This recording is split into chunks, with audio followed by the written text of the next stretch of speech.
Jiguli ailəsinin ən bahalı modeli Semyorka Vaz 2107 oldu. Bu model arxa təkərdən çəkilişli klassik versiyanı bağlayan 05-in lüks variantı idi.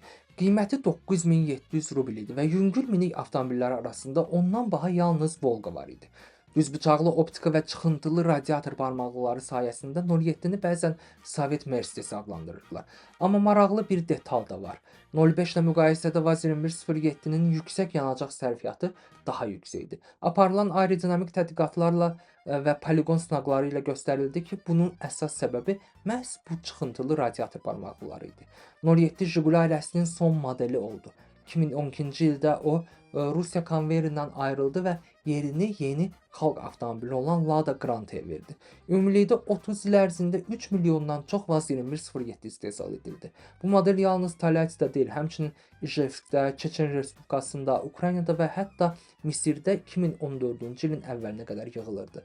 SSRİ-də yeni avtomobil seriya buraxılmamışdan əvvəl mütləq ölkə rəhbərliyinə təqdim olunurdu. Belə təqdimatlardan birində 07 modelinin maketi göstərildikdən sonra Vaz zavoduna təcili sifariş daxil olur. Sifariş isə belə idi: Leonid İliç Brejnev üçün ya da onun yaxın çevrəsindən biri üçün 7-lik hazırlanmalı idi. Amma problem var idi. Qısa müddətdə maketdən tam funksional avtomobil hazırlamaq demək olar ki, mümkün deyildi. Digər tərəfdən baş katibə yox demək də olmazdı. Buna görə də zavodda kiçik bir hiylə işlətdilər.